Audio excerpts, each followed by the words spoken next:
E nós também vimos na nossa última plenária que eu não sou a minha alma, você não é a sua alma.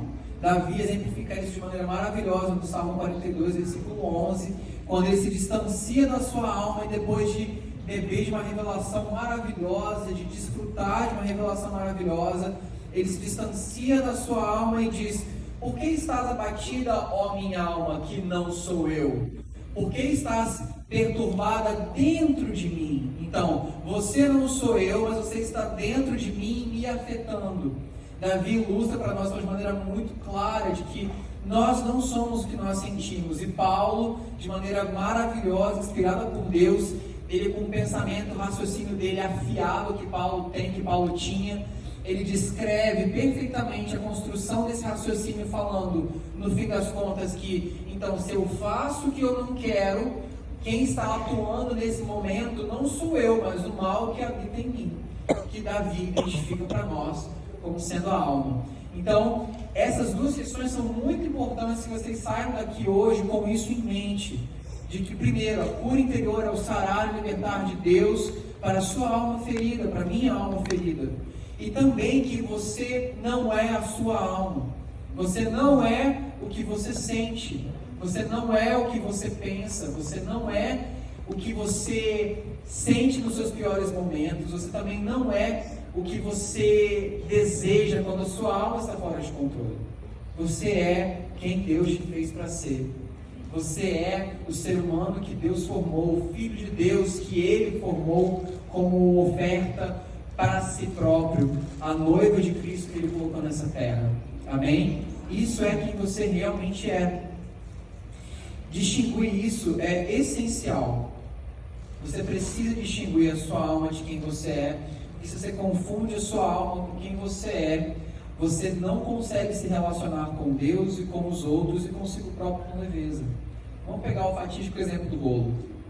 Se você percebe esse impulso do bolo, de comer aquele bolo inteiro, esfregar aquele bolo inteiro na sua cara, meia-noite antes de dormir, e você não consegue distinguir que aquilo é a sua alma, um desejo fora de controle, não você mesmo, você come o bolo e vai dormir se sentindo um lixo. Vai dormir se sentindo terrível, pensando, gente, eu sou um monstro. Eu comi aquele bolo como se fosse um bicho. Eu fui incapaz, que tipo de ser humano que eu sou?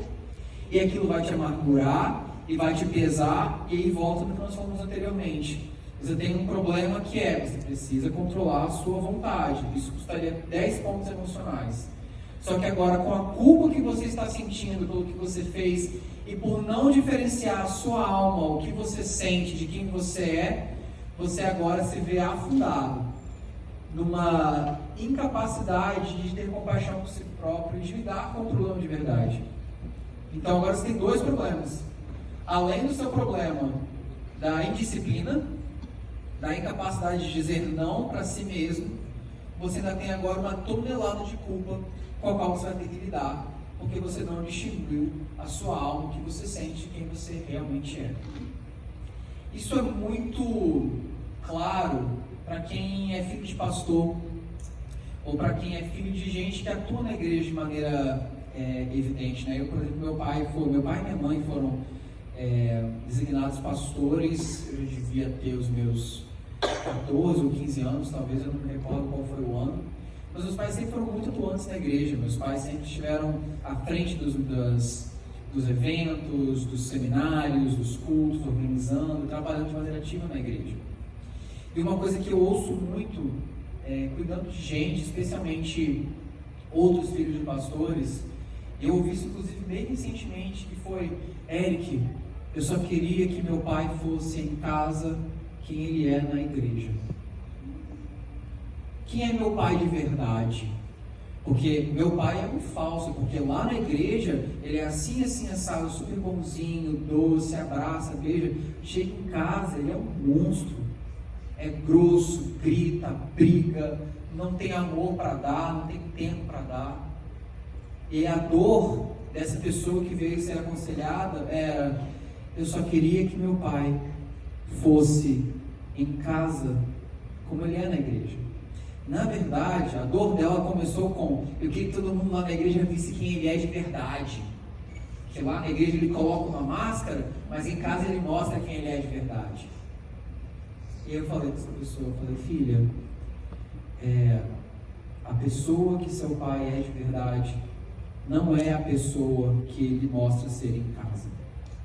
A pessoa que seu pai é de verdade é a pessoa que ele é na igreja. Porque, gente, nós temos duas opções. É muito objetivo. Ou ele está fingindo em casa, está sendo quem ele é realmente na igreja, ou ele está sendo quem ele realmente é em casa, está fingindo na igreja. Correto? Essas são as duas opções. Ou ele está usando uma máscara feia em casa, ou ele está usando uma máscara bonita na igreja. São as duas únicas opções que existem. A nossa alma tende automaticamente a deduzir que a pessoa de verdade é a pessoa ruim, e que a pessoa boazinha é a pessoa falsa. Mas eu falei com ela, eu falei, filha, quem ele é na igreja é quem ele é de verdade. Sabe por quê? Quem ele é na igreja é quem ele sabe ser, quem ele sabe ser a melhor versão dele mesmo. Na igreja, debaixo da unção do Espírito Santo, e não controlado pelas emoções dele, ele faz o que entende ser o certo. Ele faz e toma as melhores decisões. E exerce a vida de Deus que há nele. Aquele é quem ele é de verdade. E eu reforcei, isso não quer dizer que ele esteja certo ao chegar em casa e despejar o que há de mal na alma dele em cima de você. Mas aquilo que você vê de pior vindo à tona não é quem ele é de verdade.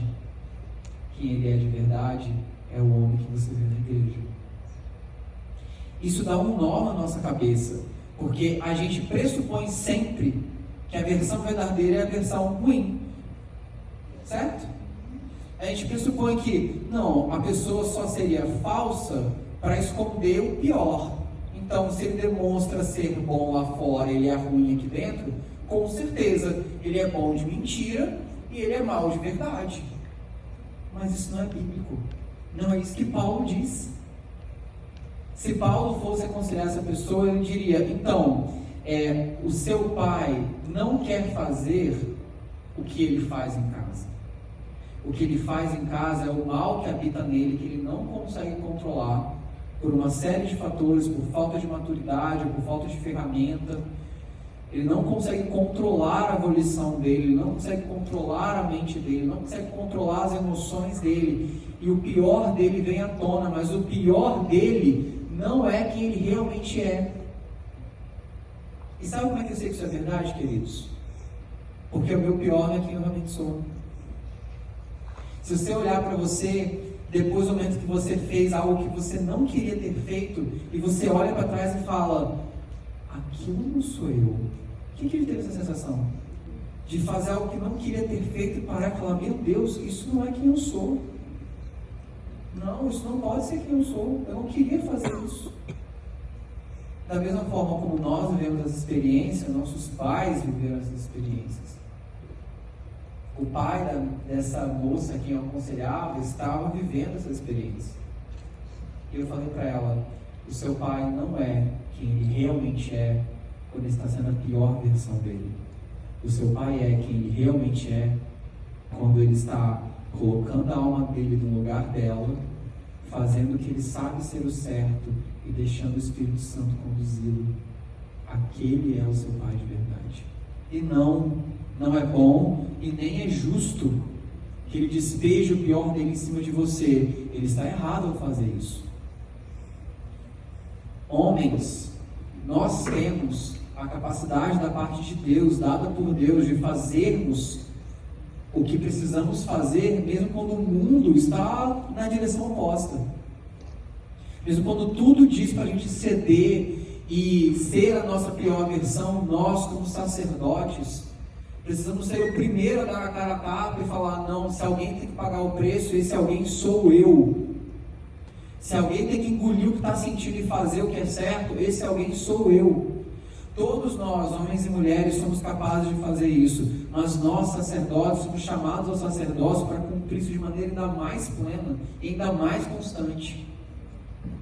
Quando nós falamos não, porque a mulher é mais emotiva. Isso depõe contra nós, porque nós dizemos que a mulher é mais emotiva, mas nós somos os primeiros a chutar o balde quando sentimos emoções negativas e despejamos isso dentro da nossa casa. E aí os filhos crescem com a sensação de que a igreja é um teatro. É um teatro no qual meu pai coloca uma máscara e no qual minha mãe coloca uma máscara, encena um papel, levanta a mão, bate palma, canta música e vai para casa e despeja o pior deles, quem eles realmente são, sobre nós. Depois nós não entendemos porque os nossos filhos têm tanta resistência com a igreja. A mãe que na igreja é boa, é pacífica, é tranquila, mas em casa age de maneira neurótica, controladora, opressiva, que não entende que quanto mais tentar sufocar os filhos para controlá-los, mais eles vão se rebelar contra ela, e que tenta fazer eles submeterem à força a ela mesma, e tenta ela mesma governar a casa na sua própria força, e não buscando de Deus estratégia e orientação para que ela possa simplesmente se posicionar como a mãe e a mulher de Deus que ela dentro de casa. Essa mãe vai descobrir que essa estratégia não vai funcionar muito rápido. Por quê? Porque é insustentável. E os filhos, em vez de crescerem inspirados a serem homens e mulheres de Deus, honestos, no sentido de que eu realmente tenho problemas dentro de mim, mas eu vou buscar o meu Senhor e vou fazer e viver da melhor forma que eu consigo, eles se veem também presos num teatro do qual eles estão desesperados para sair, e saem assim que conseguem. Nós precisamos distinguir o que nós sentimos de quem nós somos, sem abrir mão da responsabilidade sobre o que nós sentimos.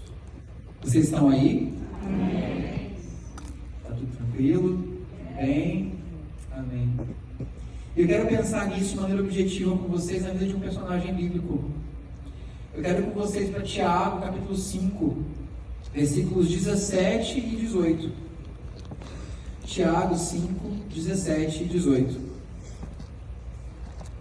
Tiago, que já conversamos sobre ele anteriormente, falamos sobre o fato dessa carta ser escrita a cristãos. Quem aqui se lembra que nós falamos? Tiago 1:2, Tiago versículo 21. Aqui no capítulo 5, no versículo 17 e 18, ele diz o seguinte: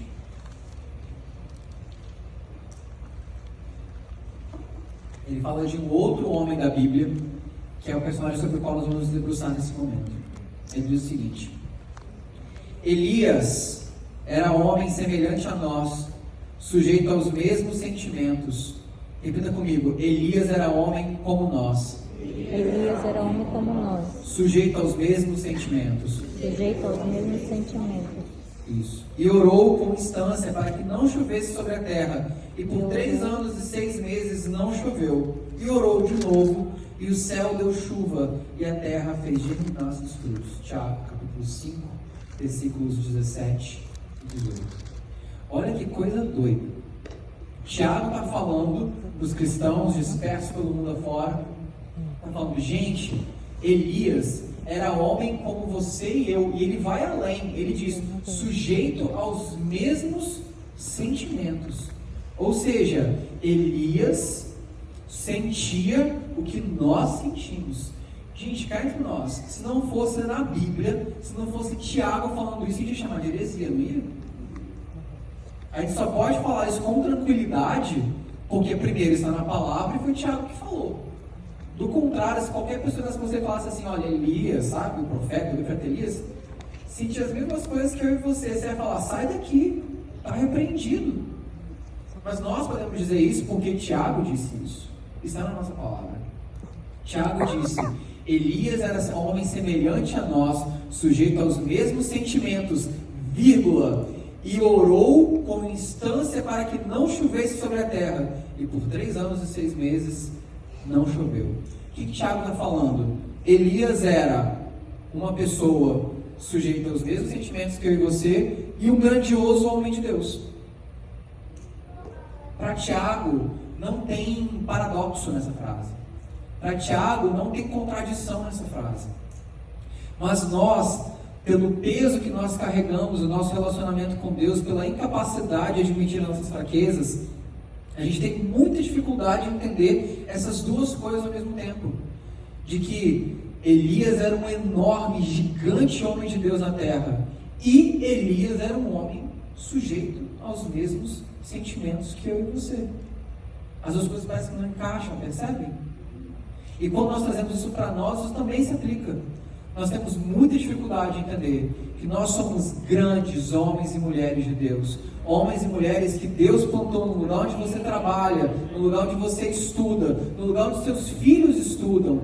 Homens e mulheres que Deus plantou na igreja, na rua, no mercado quando vai fazer compra. Homens e mulheres que Deus plantou para impedir o avanço das trevas, não pela própria força, pela própria estratégia, mas simplesmente sendo sal e luz, sendo representantes de Cristo nessa terra. Nós somos esses homens e mulheres e nós estamos sujeitos aos mesmos sentimentos que Elias estava sujeito. Isso, consequentemente, demanda uma pergunta que é: a que sentimentos Elias estava sujeito? Faça essa pergunta: a que sentimentos Elias estava sujeito? A que sentimentos Elias estava sujeito? Com mais vigor, a que sentimentos Elias estava sujeito? A que sentimentos Elias estava sujeito? Essa é uma excelente pergunta. Muito obrigado por terem feito. Nós vamos ver isso lá em 1 Reis, capítulo 19, versículos 1 a 5. Eu quero ler esse texto com vocês. Podem abrir aí. 1 Reis, capítulo 19, versículos 1 a 5. Antes disso, podem abrir e deixar aberto aí. Eu quero contar para vocês uma história, a história que levou Elias ao ponto em que ele estava nesse momento. Vou fazer isso de maneira breve para preservar o nosso tempo. Elias era um grande homem de Deus. Elias é um homem de Deus de tal monta que até o livro de Apocalipse Elias está sendo citado por nome. Elias está presente de maneira muito grande e significativa na história do povo de Deus, não só circunscrito à situação ali de Israel, mas o povo de Deus na história. Elias é um homem de extrema significância dentro do contexto bíblico. E um dos eventos mais marcantes do ministério de Elias está no capítulo anterior àquele que nós vamos ler agora, que é o capítulo de 1 Reis 18. O que aconteceu foi o seguinte: Elias chamou os profetas de Baal, e gente, eu vou fazer uma versão resumida e uma versão 2023, tá bom? Não vou fazer uma versão árabe pra gente aqui, só pra gente ganhar tempo. Elias chamou os profetas de Baal e falou assim: então gente, vamos fazer um desafio aqui então? Vamos fazer um challenge rapidinho aqui. Eu vou preparar um sacrifício. E aí, vamos ver qual divindade responde primeiro. Se Baal, essa divindade agora que seduziu a todos os israelitas através de Jezabel, porque, gente, eu sabia, você sabia, Elias sabia, Israel inteiro sabia que quem mandava em Israel naquela época não era rei Acabe, era Jezabel. Inclusive, Jezabel era sacerdotisa de Baal, isso está no nome dela. A parte do Bel aí aponta para Baal, dentro do próprio nome de Jezabel. Ela era consagrada desde berço a Baal como sacerdotisa. Todo Israel sabia que quem mandava em Israel de verdade era Jezabel, que Acabe era um cara bem pacato, sendo muito generosa com Acabe, inclusive. A palavra geralmente se usa para definir Acabe é banana. Ao ponto de que Acabe ele era tão banana, que nem para ser cruel o cara dava conta de ser. Queria lá a vinha do cara, e ele fala assim: me dá a sua vinha. O cara fala não. Aí o rei de Israel, que tem dessa disposição, faz o quê? Vira para a parede e chora. Aí Isabel chega e fala: você está brincando comigo? O que você está chorando aí? Eu queria uma vinha, o cara não me deu a vinha dele. Isabel fala: tudo bem, eu resolvo isso. Levantou meia dúzia de falsas testemunhas, apedrejaram o cara e Acabe pegou a vinha para ele. Isabel falou para ele: está resolvido? Ele falou: tá bom. E Isabel foi embora. Esse era o nível de quão pacato, de quão banana Acabe era. Nem para ser cruel o cara tinha disposição. Era Jezabel que fazia tudo. Então Elias vira e fala: então, vamos preparar um sacrifício aqui, vamos ver qual é o Deus de verdade. Se é Yahvé, o Deus Todo-Poderoso, Criador dos céus e da terra, que criou o povo de Israel, separou e chamou ele para si como nação sacerdotal no mundo, ou Baal. Vamos ver então quem é Deus de verdade. preparou o sacrifício e falou o seguinte: vamos orar para que venha fogo do céu e que esse fogo venha e queime o sacrifício. E a divindade que responder é o verdadeiro Deus a qual nós devemos seguir. Todo mundo de acordo? Ok, de acordo. Ele falou o seguinte: vamos vocês primeiro na frente, sacerdote de Baal, porque vocês vão precisar do suporte. Vocês vão perceber, Elias tem um tom bem sarcástico na fala dele, tá bom? Não estou colocando isso, eu vou mostrar para vocês depois no próprio texto.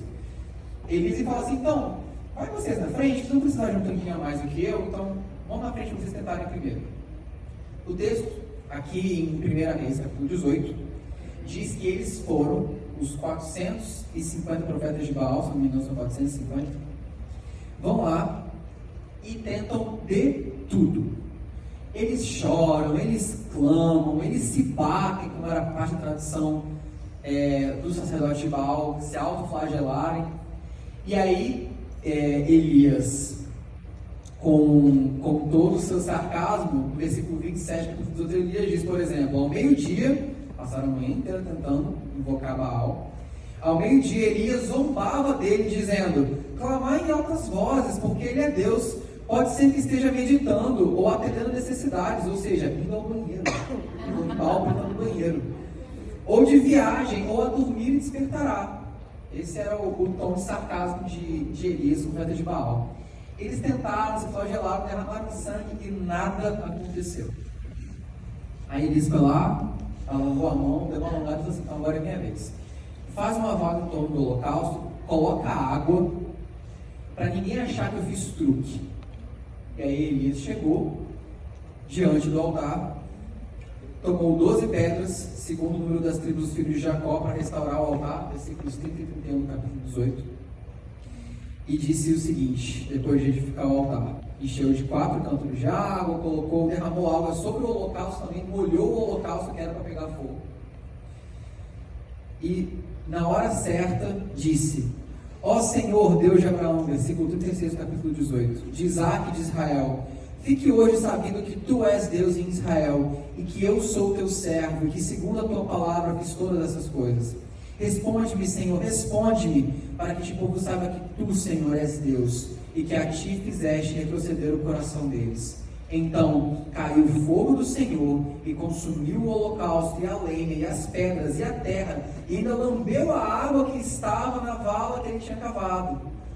Ao quando o povo viu isso, caiu de rosto em terra e disse: o Senhor é Deus, o Senhor é Deus. Disse-lhes Elias: lançai mão dos profetas de Baal, que nenhum deles escape.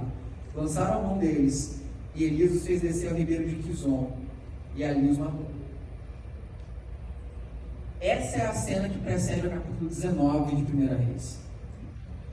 Esse é o nível de homem de Deus que Elias é. Elias tem uma direção da parte de Deus e coloca bem óbvio para quem quisesse ver de Israel ou até em outros estados mais distantes quem realmente era Deus. Não era Baal, era Yahvé. Yahvé, Deus de Abraão, era realmente Deus sobre Israel. E é nesse ponto que a gente chega no capítulo 19 de 1 Reis. E agora eu vou ler com vocês, versículos 1 a 5. Vocês podem acompanhar comigo, caso queiram, estou de novo na versão árabe, que diz o seguinte: Acabe fez saber a Jezabel tudo quanto Elias tinha feito. Acabe, francamente, né? Falar batendo no Jezabel, você não sabe o que Elias fez. Oh, Jesus! E como matar a todos os profetas à espada. Então Jezabel mandou um mensageiro a Elias a dizer-lhe: façam-me os deuses como lhes aprouver, se amanhã a essas horas não fizer eu com você como você fez a cada um deles. Temendo, pois, Elias levantou-se para salvar sua vida, se foi e chegou a Berseba, que pertence a Judá, e ali deixou o seu moço, ou seja, ficou sozinho de propósito. Ele mesmo, porém, se foi ao deserto, caminho de um dia, e veio e se assentou debaixo de um zimbro, e pediu para si a morte, pediu para morrer, e disse: basta, toma agora, ó Senhor, a minha alma, pois não sou melhor do que meus pais. Deitou-se, dormiu, apagou debaixo da árvore, e o anjo tocou e lhe disse: levanta-te e come. Depois de tudo que a gente viu que Elias fez, e todas as outras coisas que Deus fez através de Elias, ressuscitar morto, e descer fogo do céu, e tudo que você vê Elias fazendo no ministério dele em 1 Reis, a gente chega num ponto que o profeta se abate. de uma maneira muito forte. A gente pode identificar algumas emoções aqui no texto. Por exemplo, no versículo 3 diz: temendo, pois, Elias. Então a gente identifica temor, medo. Logo depois, e chegou a Berseba, que pertence a Judá, e ali deixou o seu moço. Ou seja, ele se colocou numa posição de solidão. Percebe? Ele estava acompanhado pelo moço que o servia, como era a tradição na época. Ele falou: moço, você fica aqui, eu vou seguir sozinho daqui em diante. Ele se colocou numa posição de solidão. Prosseguindo, no versículo 4 ele fala: basta, toma agora, ó Senhor, a minha alma. Ou seja, ele pede para morrer. Ele fala: pois não sou melhor do que os meus pais. O nome disso é baixa autoestima. A autoestima dele estava lá no chão. Se alguém chega para você em 2023 e te diz: então, eu estou me sentindo com muito medo, com medo, eu não sei de que, um medo existencial, eu estou com medo de qualquer coisa, eu estou com muito medo. Eu só quero ficar sozinho, eu não quero ficar com ninguém, as pessoas querem ficar comigo, eu não quero que elas fiquem, quando eu estou sozinho, eu estou mal porque eu estou sozinho, mas eu não quero ninguém comigo. Eu estou profundamente desanimado, eu só consigo dormir quando eu levanto da cama para deitar de novo. Eu estou exausto o tempo todo. Eu estou com uma vontade muito grande de morrer, eu só queria morrer. O que você acharia que essa pessoa tem? Mas se eu disser para você então que esse diagnóstico de depressão se aplica a Elias, o que você pensa a respeito disso? E a gente volta no paradoxo anterior. Elias era um homem sujeito às mesmas emoções, aos mesmos sentimentos. Ou seja, se você chama isso de depressão hoje, nós precisamos chamar isso de depressão quando Elias viveu. Mas parece que para nós falar que um homem de Deus estava em depressão não fazia nenhum sentido. Porque parece que os homens de Deus viviam numa outra dimensão, numa outra capacidade. Eram homens que não estavam vivendo o que a gente vive, porque o que eles faziam era grande demais. Mas não, o que eles faziam era grande demais, sim, mas eles viviam o que nós vivemos hoje. E da mesma forma que Deus os usava, Deus usa você hoje, e Deus vai te usar grandemente. E da mesma forma que Deus tem cura para eles ao longo da história, Deus tem cura para você, para que Ele possa te usar de maneira cada vez mais plena. Mas o fato é que se o diagnóstico que você daria para o que eu falei agora seria depressão, era isso que Elias tinha. Ele estava deprimido. E é muito doido quando a gente pensa nisso, porque você fala para você: não, um grande homem de Deus caiu e quebrou a perna. Você vai fazer o quê? Vamos orar. Vamos orar por uma recuperação rápida. Você fala para você: um grande homem de Deus está com apendicite. A sua resposta seria: vamos orar. Vamos orar para que Deus faça uma intervenção e tudo corra bem. Mas se eu falo para você: um grande homem de Deus está depressivo, você vai falar: tem caroço nesse cu. Tem alguma coisa que está depressivo, um homem de Deus depressivo. E mesmo depois de tudo que a gente viveu nos últimos anos, porque tudo que nós vivemos na pandemia, no processo de intensificação das dores de parto da vida de Jesus nos últimos anos, nos forçou a lidar com esse tipo de problema de maneira mais clara e com menos tabu, sobre ansiedade, síndrome do pânico, depressão, lidar com isso de maneira mais objetiva, mais clara. Vocês percebem que ainda assim, quando eu falo para você: Elias entrou em depressão, algo dentro de você responde: não entrou não. Não entrou, porque Elias era homem de Deus. Sim, Elias era homem de Deus. E Elias claramente entrou no processo depressivo nesse texto. E aí, quando você começa a entender o contexto, a imagem geral começa a fazer mais sentido. Porque lembra que eu falei que quem mandava no reino era Jezabel? E eu, você e todo mundo sabia disso? A torcida do Flamengo inteira sabia que quem mandava no reino era Jezabel? A busca, a expectativa de Elias não era que Acabe, que estava ali vendo tudo se convertesse. Ele sabia que se Acabe se convertesse ou não faria nenhuma diferença. Na verdade, faria pouquíssima diferença. Faria alguma diferença, mas muito pouca. Porque quem mandava no reino era Jezabel. Então, qual era a expectativa de Elias? Então, isso aqui aconteceu. E quando Jezabel ficar sabendo o que aconteceu, ela vai se quebrantar, ela não vai ter escolha. Quando ela souber o que aconteceu aqui, ela vai ter que confrontar que o único Deus de verdade é Yahvé. Então ela vai ter que vir aqui e ela vai se quebrantar diante de Deus, e nós vamos viver um grande avivamento em Israel, e vai ser um tempo de manifestação do poder de Deus. Israel vai voltar a ser quem nunca deveria ter deixado de ser, que é um farol no meio do mundo, uma nação sacerdotal de Deus em relação ao mundo. Vamos viver um avivamento quando Jezabel souber o que aconteceu aqui. E aí Elias vai, termina aquele dia que ele teve, se coloca diante de Deus, ora, entrega o dia, entra na caminha dele e vai dormir o sono dos exaustos e dos justos. Completamente cansado, mas completamente pleno, sabendo que amanhã Jezabel vai bater na minha porta e vai falar: ora por mim, eu preciso me arrepender, eu preciso mudar de direção. E ele sabia que essa nossa direção mudaria a história de Israel para sempre. Motivações justas, não? São boas motivações. E ele acorda no dia seguinte, batendo na porta. Ele pula da cama. Diria, inclusive, que ele está até acordado antes de batendo na porta. Estava preparado, já arrumadinho, só esperando Jezabel chegar. E quando eu batendo na porta, ele faz um: ah, nossa, vocês aqui? Quando ele abre a porta esperando Jezabel, quem ele encontra? Mensageiros de Jezabel. Jezabel, quase não sei agora, né? Jezabel. Mensageiros de Jezabel. Ele fala: deve ter me chamando para ir lá, porque ela é a rainha, não vai vir aqui, eu vou ter que ir lá para orar por ela. Tudo bem, deixa eu pegar meu óleo de unção. Eles falam: não é isso não. Jezabel mandou te dizer que é pelos deuses castigarem ela profundamente se ainda hoje você não estiver morto igual você matou os profetas dela, tá bom? Tchau. Subiu no cavalinho e foi embora. Você consegue imaginar a sensação de Elias diante disso? Um cara que pensa: minhas motivações estão certas, eu fiz tudo certo, eu fiz o que Deus mandou eu fazer, eu cheguei até aqui, e toda a minha expectativa, o meu sonho de ver Israel prostrado diante do Senhor, essa mulher acabou de jogar pela janela. O propósito de vida pelo qual ele está vivendo naquele momento, converter Jezabel, para que através dela Israel também se convertesse ao Senhor, cai por terra. Elias perdeu o chão dele. Você teve essa sensação de perder o chão?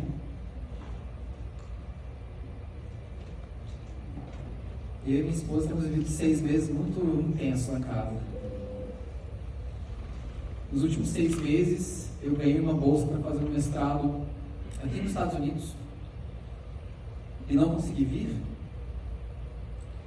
Nos últimos 6 meses, nós completamos mais de 1 ano buscando engravidar, até agora sem sucesso. E no final de agosto eu fui demitido, com minha viagem para cá já marcada. Isso tudo aconteceu nos últimos 6 meses. A vida acontece. E às vezes o chão é tirado debaixo do seu pé. E aí, assim como com Elias, o coração pesa, o coração se amargura. E Elias foge. Mas Deus não deixa Elias como Elias estava. Elias era um homem de Deus, sujeito às mesmas sensações que você. Então, uau, e fez a luz. Sujeito às mesmas sensações que você. E às vezes você quer fugir, às vezes você se abala, às vezes você se amargura. Deus fala: ei, tudo bem. Você não é menos homem de Deus por causa disso. Você não é menos mulher de Deus por causa disso. Você é um grande homem de Deus. Você é uma grande mulher de Deus. Você só está amargurado. Você só está depressivo. Como ele diria, você só quebrou o braço. Você só está com apendicite. Deus não faz distinção. Nós, na nossa imaturidade, é que fazemos. E temos dificuldade de entender que o mesmo homem de Deus, a mesma mulher de Deus que quebra a perna, tem apendicite e depressão, tem síndrome do pânico, está em crise e precisa ser cuidado. E às vezes essa pessoa somos nós mesmos. Às vezes esse homem de Deus sou eu. Às vezes essa mulher de Deus sou eu. Caso você não sou eu. Mas o homem de Deus às vezes sou eu. Às vezes somos nós mesmos. Mas nós não conseguimos falar. Grupo de oração, quebrei o braço, ora por mim. Tranquilo. Grupo de oração, estou com apendicite, ora por mim. Tranquilo. Grupo de oração, acordei com a vontade de morrer, ora por mim. A gente não consegue fazer esse mesmo pedido com a mesma leveza, porque a gente não entende que homens e mulheres de Deus passam por apertos emocionais, que homens e mulheres de Deus são afligidos pelas mesmas emoções que afligiram Elias. Mas cá entre nós, se Elias, que era Elias, passou por isso, quem somos nós? Como diz a expressão, quem somos nós na fila do pão? Se Elias, que era Elias, viveu isso, quem somos nós para achar que nós não vamos viver? Agora a gente está se sentindo bem mal. Eu quero falar para você como que Deus interveio e como Deus trouxe cura para a vida de Elias. Olha para o lado e fala, tem esperança. Mas faz de maneira inspiradora, sem choramingar. Tem esperança. Tem esperança. Deus vai fazer uma intervenção, como Ele fez com Elias. Amém. Deus tem uma intervenção para você, para trazer cura, sarar e libertar a sua alma. Amém? Vocês estão aí? Amém. Amém. Fiquem comigo, falta pouco. Mas o primeiro passo para Deus curar você é você admitir que você está doente. Espera aí, vamos fazer uma plaquinha para mim. Ok, obrigado. Agora eu estou contra a luz e a plaquinha vai ser difícil, mas eu enxerguei. Nós precisamos admitir que nós estamos doentes. Nós precisamos admitir que nós precisamos da intervenção da parte de Deus. Nós precisamos admitir que nós precisamos de cura. Que nós precisamos do sarar e do libertar de Deus para a nossa alma, para a nossa mente, para a nossa vontade, para a nossa volição e para a nossa vida emocional. E para encerrar, porque o tempo já está no meu cangote, eu não consigo. Coloca minha plaquinha de novo, por favor, para ver se eu entendi certo. Mas para encerrar, ok. Para encerrar, eu quero falar com você da intervenção que Deus faz. Deus, quando Elias está lá no deserto, Deus faz uma intervenção na vida de Elias. Eu quero ler com você rapidamente, que é o seguinte, lá no capítulo 19, versículos 9 e 10 primeiramente, depois 13 e 14. 1 Reis 19, versículos 9 e 10. Ali Elias entrou numa caverna onde passou a noite.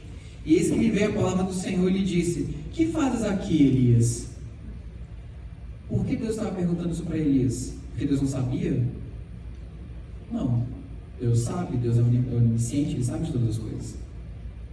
Por que Deus perguntou isso para Elias? Vamos continuar lendo. Ele respondeu: tenho sido zeloso pelo Senhor, Deus dos exércitos, porque os filhos de Israel deixaram a tua aliança, derribaram os teus altares e mataram os teus profetas à espada. E eu fiquei só e procuram tirar minha vida. Versículos 13 e 14. Eis que veio uma voz e lhe disse de novo: que fazes aqui, Elias? Ele respondeu: tenho sido em extremo zeloso pelo Senhor, Deus dos exércitos, porque os filhos de Israel deixaram a tua aliança e derribaram os teus altares e mataram os teus profetas à espada, e eu fiquei só e procuro tirar minha vida. Por que Deus pergunta duas vezes para Elias algo que Deus já sabia? Não era porque Deus precisava ouvir, era porque Elias precisava falar. Se Deus não precisava ouvir, era porque Elias precisava falar. Aí a gente lembra de Tiago, capítulo 1, versículo 21. coloquem para fora, despojem de toda sorte de impureza. O que Deus estava fazendo com Elias? Deus estava levando Elias a desabafar na hora certa, com a pessoa certa, que é Deus, ou quem Deus colocar na sua vida para esse desabafo, e do jeito certo. E Deus insiste com Elias, Deus fala 2 vezes com Elias, porque na primeira vez Elias não desabafou o suficiente. Como é que você sabe, Érica? Porque Deus pergunta de novo. Se a primeira vez tivesse sido o suficiente, Deus não teria perguntado a segunda. Mas só depois de Deus perguntar a segunda e Elias falar, é que Deus fala outra coisa. Mas Deus não responde à dor de Elias, porque o desabafo de Elias não precisava de resposta. Era só a dor dele sendo exposta. Em vez de responder ao que Elias fala, o que Deus faz? Deus derrama verdade sobre Elias. Tiago 1:21, despojando-vos de toda sorte de imundície, para acolher com mansidão a palavra que em vós é implantada, que tem poder de salvar a sua alma. Depois que Elias termina de desabafar, Deus fala: você está melhor? Tô. Então deixa eu te falar uma coisa. E aí Deus fala: disse-lhe o Senhor, volta o teu caminho para o deserto de Damasco. Ou seja, você precisa lidar com as consequências do que você fez esse tempo. Tudo bem, você estava depressivo, mas você decidiu andar esse caminho todo no deserto, vai ter que fazer o caminho de volta agora. Tudo bem, você estava se sentindo mal e saiu da igreja, joia, agora vai ter que voltar para a igreja. Tá tudo bem. E sim, Deus faz isso com tranquilidade, gente. Você estava ansioso e comeu 4 quilos de leite condensado que trouxeram do Brasil para você? Joia! Agora vai ter que correr 4 quilos de leite condensado na esteira. Tá tudo bem.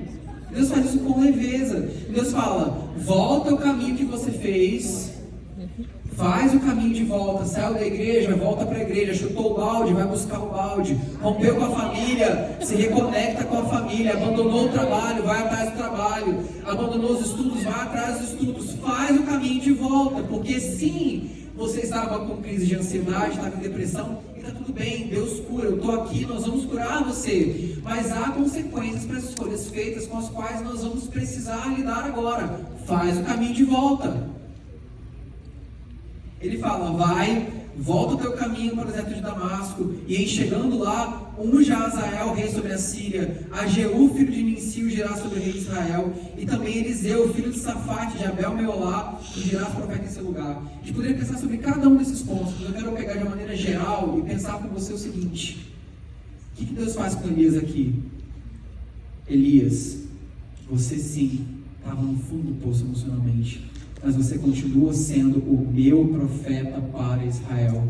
E como meu profeta para Israel, depois que você fizer o caminho de volta, você vai lá e vai ungir o rei da Síria, você vai ungir o rei de Israel, e você vai ungir o seu sucessor, porque parte do seu trabalho como profeta é cuidar das gerações futuras através do discipulado.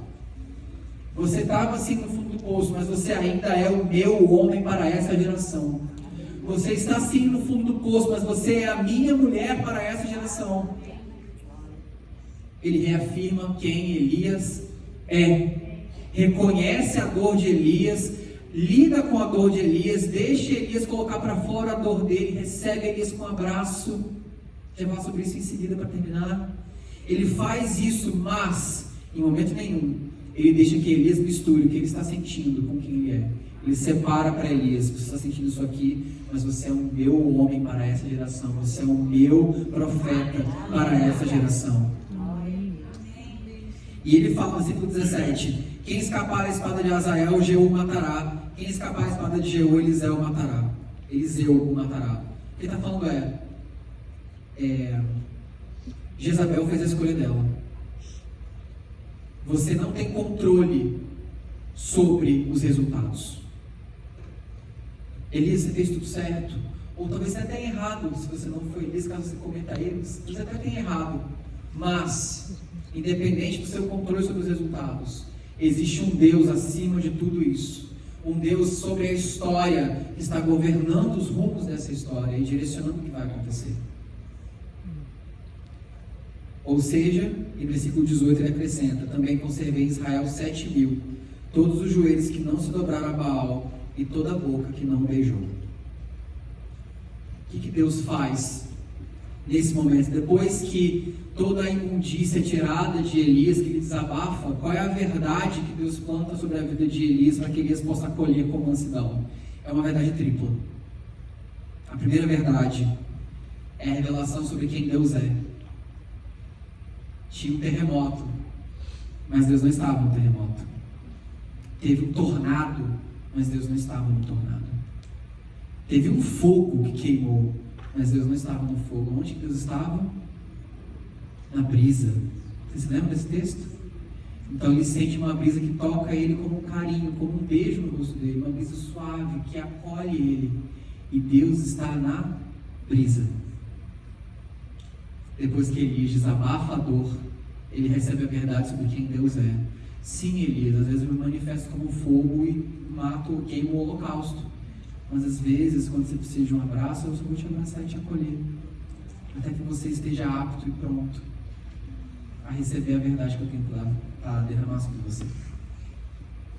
Então, a primeira verdade que Deus traz sobre Elias, depois que Elias desabafa, é a verdade sobre quem Deus é. A segunda verdade que Deus derrama sobre Elias, depois que Elias desabafa, é a verdade sobre quem Elias é. Sobre quem ele é. Ele fala: você é o meu profeta, você está sim com a alma toda expropriada. Sim, você está com ansiedade, você está com depressão, você está com síndrome do pânico, você sente que o seu chão sumiu debaixo dos seus pés. Você está sem rumo, mas você ainda é um homem de Deus. Você ainda é uma mulher de Deus, independente da situação que você esteja. Deus lembra a Elias quem ele era. A primeira verdade que Deus traz para ele depois que ele desabafa é sobre Deus.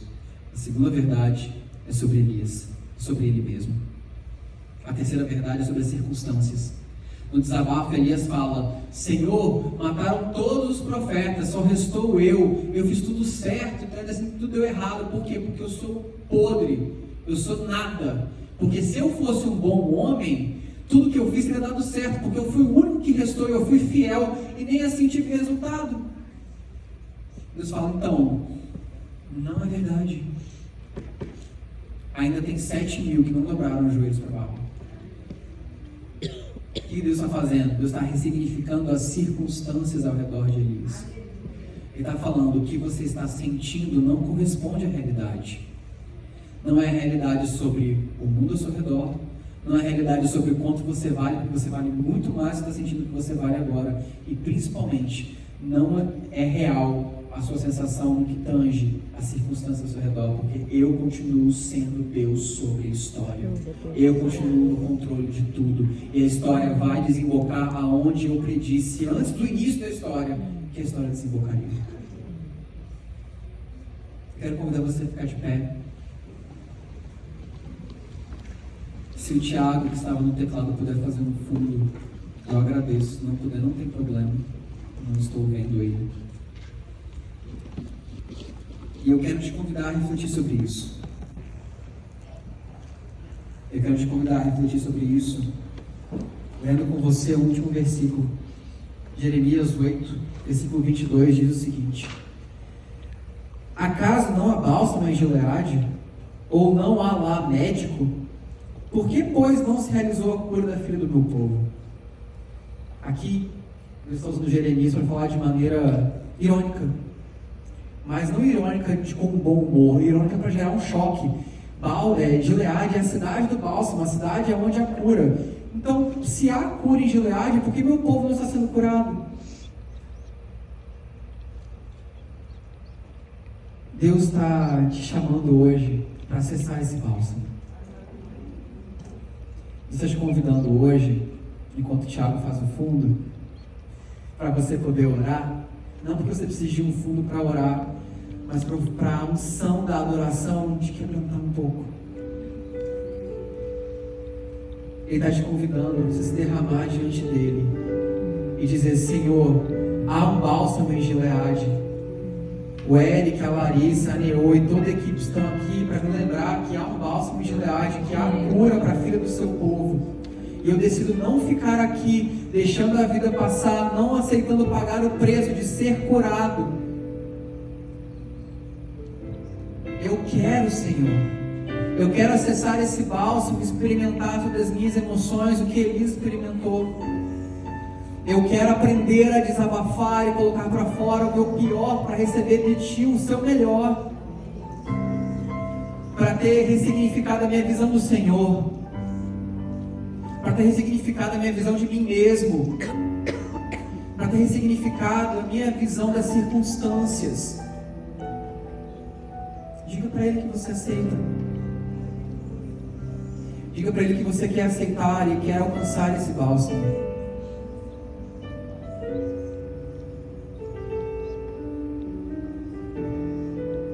Diga para Ele que você quer ter a sua visão refeita, que você quer ter as suas emoções transformadas e que você aceita que Ele mude você, mesmo que Ele não mude as circunstâncias. Porque na nossa alma muitas vezes há um grito que diz: Senhor, eu não quero que você me mude, eu não quero melhorar, eu quero que as coisas mudem ao meu redor, eu quero que a minha situação mude, eu quero que minha vida financeira mude, que minha vida familiar mude, eu quero que as coisas mudem ao redor de mim. E Deus está te falando: eu quero mudar você. Porque quando eu mudo as circunstâncias más hoje estão aqui e amanhã passam. Mas as boas também passam e ficam más de novo. Mas quando eu mudo você, eu transformo o mundo através de você. E as circunstâncias param de te controlar. E você passa a transformar as circunstâncias negativas em positivas com a sua própria presença. E nós existimos e falamos: Deus, eu não quero ser mudado, eu quero que o mundo mude ao meu redor. Deus está te dizendo essa noite: eu quero mudar você para que seu mundo seja mudado ao seu redor. Eu quero mudar você para que seu mundo seja transformado. Então decida perder para Deus. Para de fazer cabo de guerra com Deus.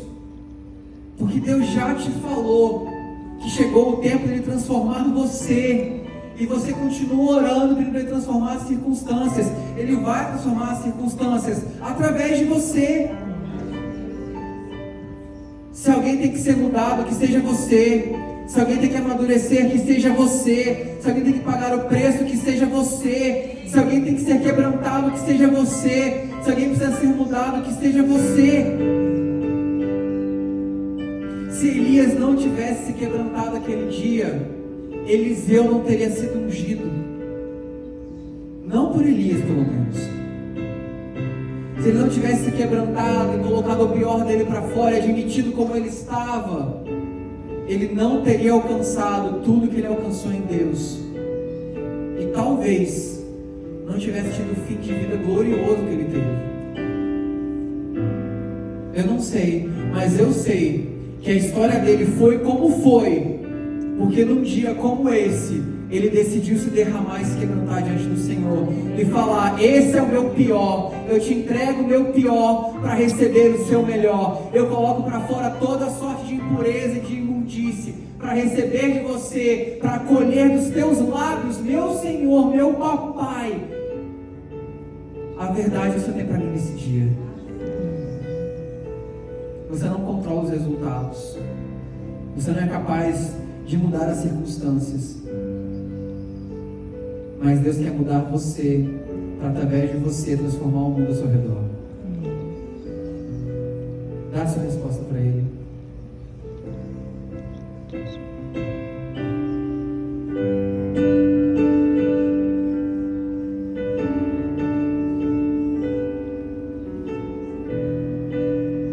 E a ver Deus de Abraão, nós nos derramamos diante do Senhor. Nós nos rendemos e declaramos, Pai, que esse seminário não é um fim em si próprio. Ele é um ponto de partida para o que o Senhor tem para fazer nas nossas vidas. E através das nossas vidas, o que o Senhor vai fazer na história do nosso país, da nossa família, do nosso povo, do lugar onde o Senhor nos plantou nesse tempo. Nós aceitamos, Pai, que não é sobre nós, mas é através de nós, apesar de nós. Não é sobre mudar as circunstâncias, sobre nós nos tornarmos mais parecidos com Jesus. É doído falar isso, Pai, mas nós aceitamos, para que então nós possamos alcançar o seu bálsamo e sermos transformados, Pai, da forma que o Senhor quer nos transformar. Nós aceitamos, o Senhor está muito mais interessado em nos transformar do que transformar as circunstâncias. Porque as transformações em nós são eternas. E nós decidimos acessar, Senhor. Nos comprometemos a partir de hoje a buscar a cura que o Senhor tem para nós, o sarar e o libertar da nossa alma ferida. Em nome de Jesus. Fala, Senhor. Fala, Senhor. Ele fez o que ele prometeu que faria, não é mesmo? Tenho certeza que você não será o mesmo depois de hoje. Amém? Tenho certeza que você entendeu que você é um espírito, que você tem uma alma, que você mora no corpo. E a sua alma não é você. Amém? Amém. Eric, nós queremos agradecer em nome da igreja, diante do trono, o seu sim. Eu quero convidar a Larissa para vir aqui também, com muita gratidão, no nosso coração, Deus conosco, trazendo bálsamo de Gileade para derramar sobre a igreja de Jesus. Nós somos muito gratos. E a pastora Ana, o pastor Gustavo pediu para vocês levarem com muito carinho uma lembrança da igreja, tá bom? Em nosso nome. E leve o nosso abraço, o abraço dos dois e a nossa gratidão, tá bom?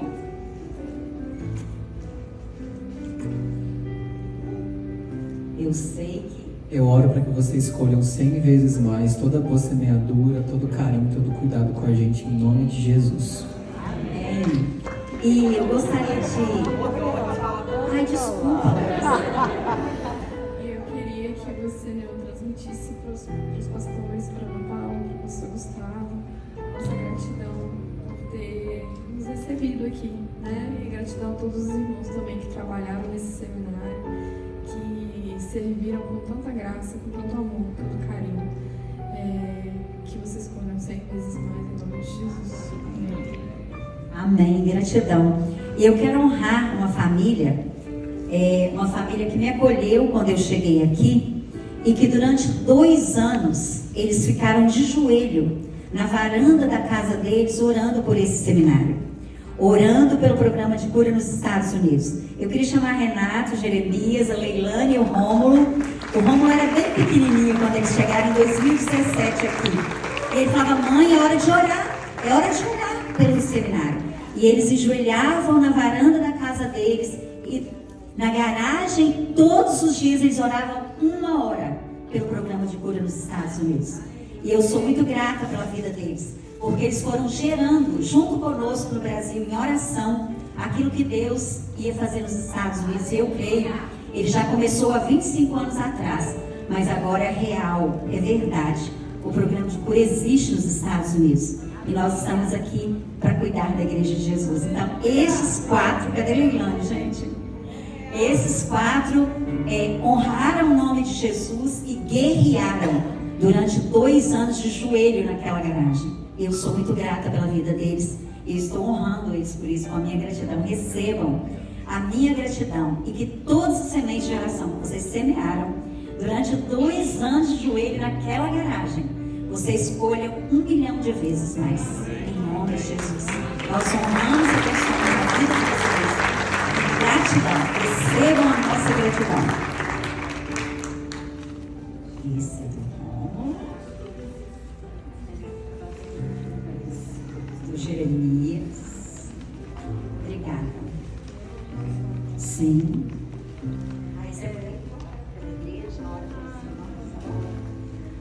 Gente, é uma emoção muito grande de estar aqui. Como diz a Neu, é muita gratidão.